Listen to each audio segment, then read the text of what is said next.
بسم اللہ الرحمن الرحیم۔ نگاہ مرشد احمد کی ہے یہ جلوہ گری، چمک رہا ہے جو آفاق ہزار آنکھوں میں، چمک رہا ہے جو آفاق ہزار۔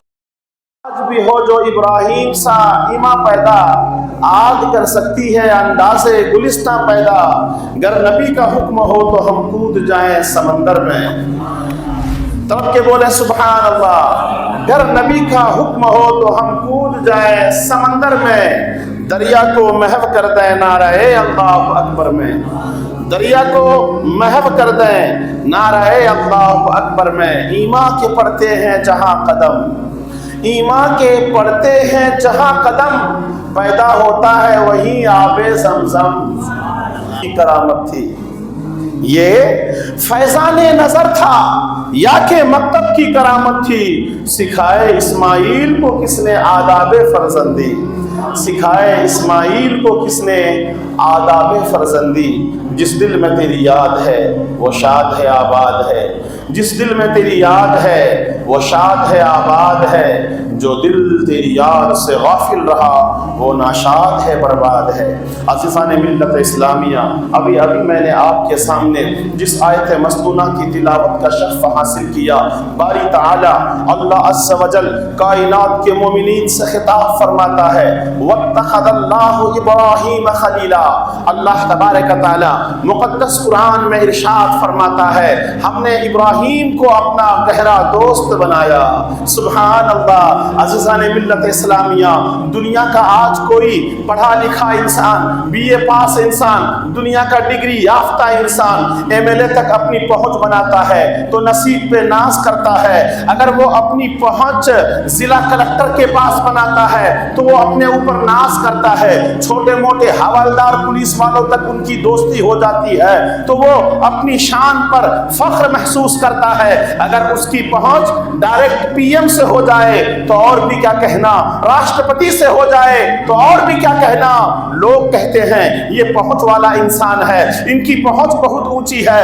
ارے قربان جاؤ سیدنا ابراہیم علیہ السلام کے نصیب پر، اللہ اکبر، ان کی نصیب پر ہم سب کی ہزاروں چھانے قربان ہو، اللہ اکبر۔ ابراہیم علیہ السلام کتنے خوش نصیب نبی ہیں، اللہ اکبر۔ اللہ تبارک و تعالیٰ فرماتا ہے، وَاتَّخَذَ اللَّهُ إِبْرَاهِيمَ خَلِيلًا۔ اے دنیا والو، اے ایمان والو، ہم نے ابراہیم کو اپنا گہرا دوست بنایا۔ سبحان اللہ۔ عزیزان ملت اسلامیہ، اس سرزمین پر، اس آسمان کے شامیانے کے نیچے بے شمار اولو العزم انبیاء تشریف لائے۔ میرے رب تبارک تعالیٰ نے کسی سے ہم کلامی عطا فرمایا، وہ جناب موسیٰ کلیم اللہ ہے۔ میرے رب نے کسی سے بات فرمائی، وہ جناب موسیٰ کلیم اللہ کی ذات ہے۔ کسی کو اپنا کلیم بنایا، کسی کو اپنا خلیل بنایا، کسی کو اپنا کیا کہتے ہیں دوست بنایا، ہر نبی کو الگ الگ منصب عطا فرمایا، لیکن ابراہیم علیہ السلام کے بارے میں فرماتے ہیں، اے میرے چاہنے والو، اے ایمان والو، ہم نے ابراہیم کو اپنا گہرا دوست بنایا۔ ابراہیم علیہ السلام، اللہ اکبر، دوست کس کو بناتا ہے؟ ذرا ان باتوں پر آپ خیال کریں، دوست کون ہوتا ہے؟ جو دوست وہ ہوتا ہے جو رب سے گہری محبت کرے، دونوں ایک دوسرے پر اپنی جانیں قربان کر دے۔ یہاں تو رب کہہ رہا ہے میں نے اسے اپنا گہرا دوست بنا لیا ہے۔ آخر ابراہیم علیہ السلام میں وہ کون سی باتیں تھی؟ اللہ اکبر، یہ جناب ابراہیم علیہ السلام ہیں جنہوں نے مال اللہ کی راہ میں قربان کر دیا، دولت بھی اللہ کی راہ میں قربان کر دیا، اپنی جان بھی اللہ کی راہ میں قربان کر دیا، اور اللہ کے لیے اپنا گھر چھوڑا، اپنا شہر چھوڑا، اور کئی ملکوں میں آپ نے مصر گئے، دین دین کی خاطر مدین گئے دین کی خاطر، اللہ اکبر فلسطین گئے دین کی خاطر، ایک شہر میں آپ مقیم نہ رہے، کئی ملکوں کا کئی شہروں کا آپ نے دورہ کیا، ہجرت کیا، سفر پہ سفر کرتے رہے، اور اتنا اللہ اکبر اتنے غریب نواز تھے، غریبوں سے اتنی محبت کرتے تھے، کمزوروں ناتوانوں سے اتنی محبت کرتے تھے۔ سیدنا ابراہیم علیہ السلام جب مصر کی سرزمین پر پہنچتے ہیں تو مصر والوں کے لیے لنگر کا اہتمام کرتے ہیں، ہر روز سیدنا ابراہیم علیہ السلام کے گھر یتیموں کو کھانا ملتا تھا، بیواؤں کو کھانا ملتا تھا، بے سہاروں کا سہارا بنتے تھے، یتیموں کو سینے سے لگاتے تھے، ہر غریب مزدور کو کھانا ملتا تھا، ہر روز آپ مہمان کے ساتھ کھانا کھاتے، آپ بہت بڑے مہمان نواز تھے، مہمان کے بغیر کھانا نہیں کھاتے تھے۔ عزیزان ملت اسلامیہ، یہی وہ ابراہیم علیہ السلام ہے۔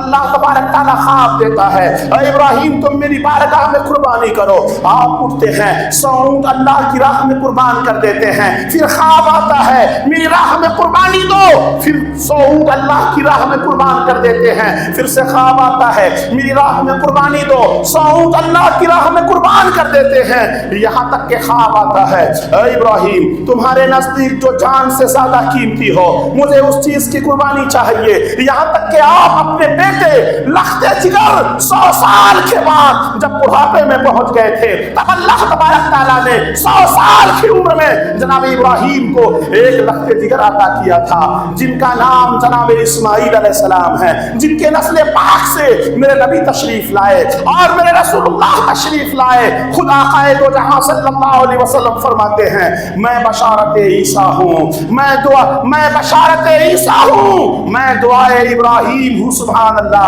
ابراہیم علیہ السلام نے میری آنے کے لیے دعا فرمائی، میرے آنے کی بشارت جناب عیسیٰ علیہ السلام نے دنیا والوں کو دیا، یہاں تک کہ جب کعبۃ اللہ تعمیر ہوا، کعبۃ اللہ کا کام چل رہا تھا، کعبے کے معمار جناب ابراہیم ہیں، مزدوری جناب اسماعیل کر رہے ہیں، گارا پانی بنا کر اسماعیل علیہ السلام دے رہے ہیں، بڑے بڑے پتھر کا چٹان جناب اسماعیل اپنے کاندھے پر لاتے ہیں اور جناب ابراہیم کو دیتے ہیں، کعبے کی دیوار اٹھ رہی ہے، کعبے کا بنیاد مکمل ہو رہا ہے، دیوار جو مکمل ہو رہی ہے، ابراہیم علیہ السلام ایک پتھر پر کھڑے ہو کر کعبے کو تعمیر کر رہے ہیں۔ اب دیوار جب اونچی ہو گئی ہاتھ تو وہاں نہیں پہنچ پائے گا نا، تو ہم لوگ کیا کرتے ہیں وہاں پر پالک لگاتے ہیں اور لکڑی لگاتے ہیں، پھر اس پر چڑھ کر دیوار کے آگے کے کام کو مکمل کرتے ہیں۔ یہاں ایسا نہیں تھا، میرے ابراہیم خلیل اللہ جس پتھر پہ جلوہ فرما تھے، پتھر خود بخود بلند ہوتا تھا، جس طرح کعبے کا دیوار بلند ہوتا تھا پتھر بھی اونچا ہوتا جا رہا تھا،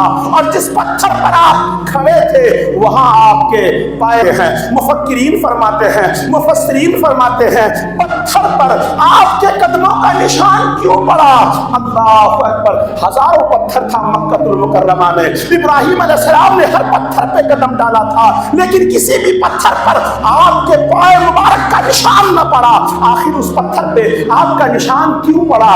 عزیزان ملت اسلامیہ، مفسرین فرماتے ہیں، محدثین فرماتے ہیں، مؤرخین فرماتے ہیں، بڑے بڑے علامہ فرماتے ہیں، کیا فرماتے ہیں؟ کعبہ جب تعمیر ہوا تو اللہ تبارک تعالیٰ نے حکم فرمایا اے ابراہیم تم اپنی مزدوری مانگو۔ جناب ابراہیم علیہ السلام نے اسی پتھر پر کھڑے ہو کر، جس پتھر پہ کھڑے ہو کر کعبہ کی تعمیر کو مکمل کیا تھا، اسی پہ کھڑے ہو کر دعا مانگ رہے ہیں، اللہم ربنا وابعث فیہم رسولا یتلو علیہم آیاتہم ویعلمہم الکتاب والحکمہ ویزکیہم انک انت العزیز الحکیم۔ اے بار الہ، اے پاک پروردگارہ، ربنا وابعث فیہم رسولا، تو یہاں پر ایک پیغمبر کو بھیج، ایک نبی کو بھیج جو تیری آیات پڑھ کر، قرآن کی آیات پڑھ کر، کتاب مقدس کی آیات پڑھ کر مکہ والوں کو سنائے، یتلو علیہم ان پر تلاوت کرے، وہ جو سکتیہم انہیں پاک کرے، انہیں ستھرا کرے، انہیں پوتر کرے، انہیں مزکا کرے۔ آپ کی دعا قبول ہوتی ہے، آپ کی دعا قبول ہوتی ہے، اسی لیے میرے نبی فرماتے ہیں میں دعائے ابراہیم ہوں، بشارت عیسیٰ ہوں، میرے لیے میری آنے کی دعا ابراہیم نے فرمائی ہے اور میرے آنے کی بشارت جناب عیسیٰ کا عیسیٰ روح اللہ نے دیا ہے۔ عزیزان ملت اسلامیہ،